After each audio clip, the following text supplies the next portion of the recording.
Allahu Ekber. Allahümme salli ve sellem. Seyyidina Muhammed. Ve ala Muhammed. Allahu Ekber.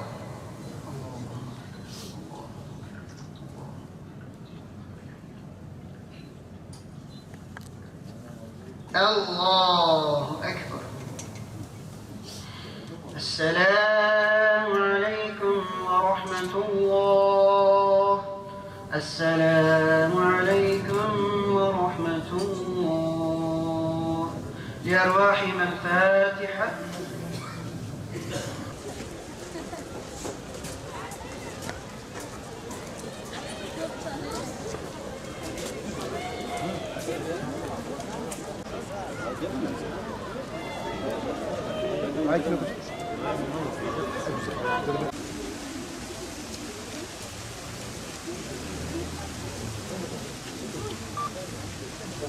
Bugün içimize yara olarak gelen ve içimizi sızlatan bir vahşetle karşı karşıya kaldık.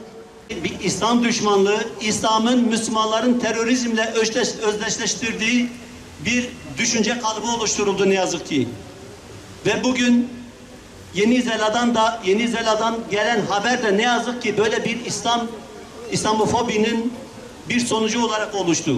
Camiye saldırıyı Facebook'ta canlı yayınlayan alçak saldırganın görüntülerde camiye girerek camiyi taradığı, bu esnada cemaati taradığı, bu esnada müzik dinlediği ve 5 silah kullandığı, silahın şarjörünü birçok kez değiştirdiği gözüküyor. Alçak terörist bir de Müslümanları hedef alan 87 sayfalık manifesto yayınladı. Manifestoda Türkiye'den Avrupa'ya giden Müslümanların Avrupa'dan tamamen söküleceği ve İstanbul'daki bütün camilerin yıkılarak Ayasofya'nın kiliseye çevrileceği ifade edildi. Avustralya Başbakanı Yeni Zelanda'nın Churchill kentinde camilere saldırılardan birinin Avustralya vatandaşı olduğunu söyledi. Peki bu saldırganın terörist olarak tanımlanacağını Batılılardan bekleyebilir miyiz? Yoksa onların gözünde teröristler sadece Müslümanlar mıdır? Daha önce Müslümanlara saldırılar düzenleyenlere nasıl terörist demedilerse, saldıranları ruh hastası gördülerse bunda da durum farklı olmayacaktır. Batılılar bilin ki sizin terör konusundaki ikiyüzlü tavrınızı çok iyi biliyoruz. Uyumuyoruz ve farkındayız artık. Dünyada uzunca bir süredir yükselişi seyreden ve hatta teşvik edilen İslam düşmanlığı bu saldırılarla bireysel taciz çizgisini geçerek toplu katliam boyutuna ulaşmıştır. Dünya egemenlerince beslenen bu düşmanlığın vardığı noktaları artık hepimiz apaçık görmekteyiz.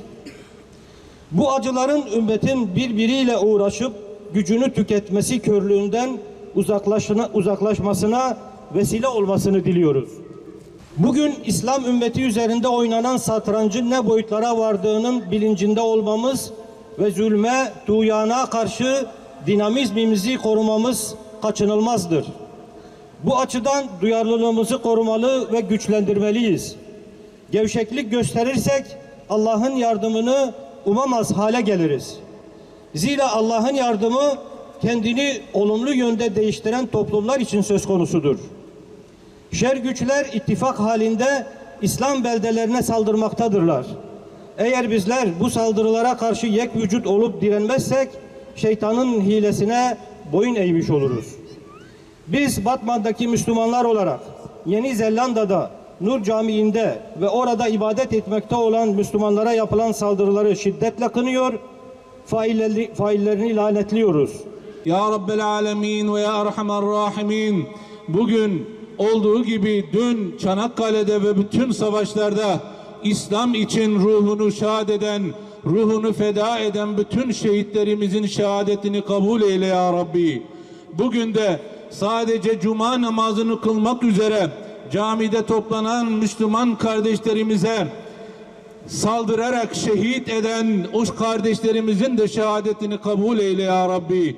dünyanın dört bir yanında Müslümanım dedikleri için zulmün altında inim inim inleyen Müslüman kardeşlerimize de yardım eyle ya Rabbi. Halini seyredebilmeyi cümlemize nasip eyle ya Rabbi. Ve selamun alel murselin.